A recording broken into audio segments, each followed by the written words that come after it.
Water off the grid in the winter, liquid gold. We're going to talk about it.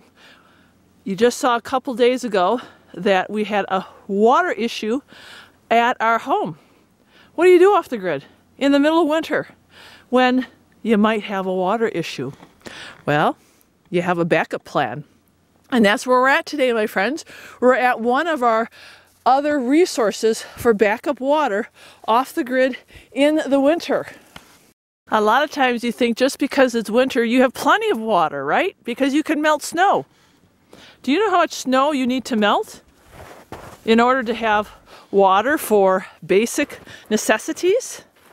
We're lucky we have a compost toilet and we don't waste water flushing our human waste down the toilet. But what about showers? What about washing your dishes? We have had some brutal cold, and today is actually a warm day, but so important when you are going off the grid. You know, water is the sustainability of your homestead depends on water, and the dependability of that water in the middle of winter. And that's why I want to take you up here to the mine shaft, because this is a backup water source, an emergency water source on our homestead that we are blessed to have access to. And I'll tell you what, my friends, you've seen the videos. You buy a piece of property that doesn't have water, you just cut your throat. I don't know how else to explain it. You gotta have water. And there is no sustainability, and I will say this again, in hauling water.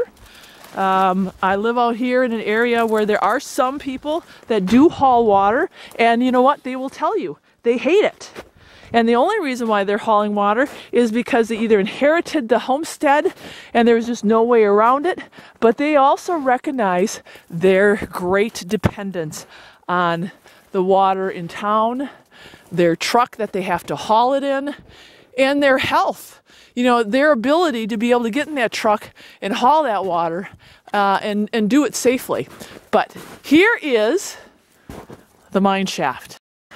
So this mine shaft was actually a silver mine shaft. It's been here for I don't know how many years, but it is so dependable that in the dead of winter, look at this, there is still water in this shaft. Look at that. Isn't that great? I don't have a flashlight, but this is all filled up with water. This whole shaft. Look at that. It's so dark. But that, my friends, is liquid gold right there. That's liquid gold. Having this access so close to our homestead, I mean, it's you know, right within walking distance of our driveway. We could drive right up to the shaft.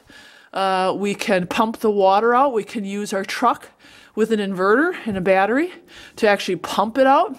And not only could we just pump it, and we could pump it out if we need to, but I will show you, it is also set up for gravity feed.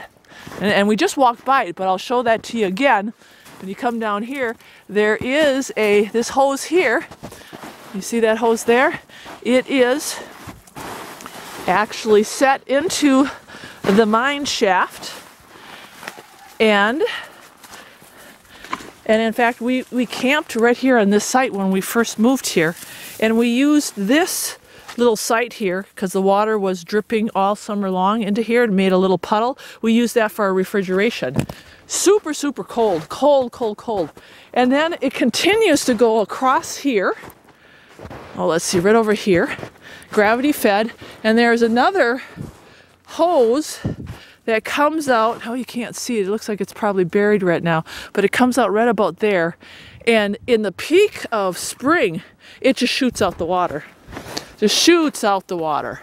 But that is the water source in the middle of winter, mine shaft. Pretty cool, isn't it? Gotta have that backup water source. I don't care if it's an extra spring on your piece of property, if it is a pond that you dug. You know, you'll see at our homestead we have our pond, it's filling up now. So we have the pond, we have the mine shaft, we have some other springs on the property. We just don't have one. And of course, you know, you have your rain catchment, but just remember, it's not going to be raining, you know, in the winter time. We're talking about winter time water. Think about it. Have a plan. Because if you're going to move someplace where there are seasons in the winter time, yeah, you can melt snow.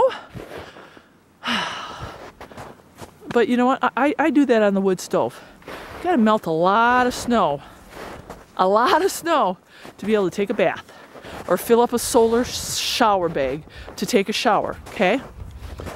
So, before you go off grid, think about winter water. All right, God bless. I hope this helped and got you thinking.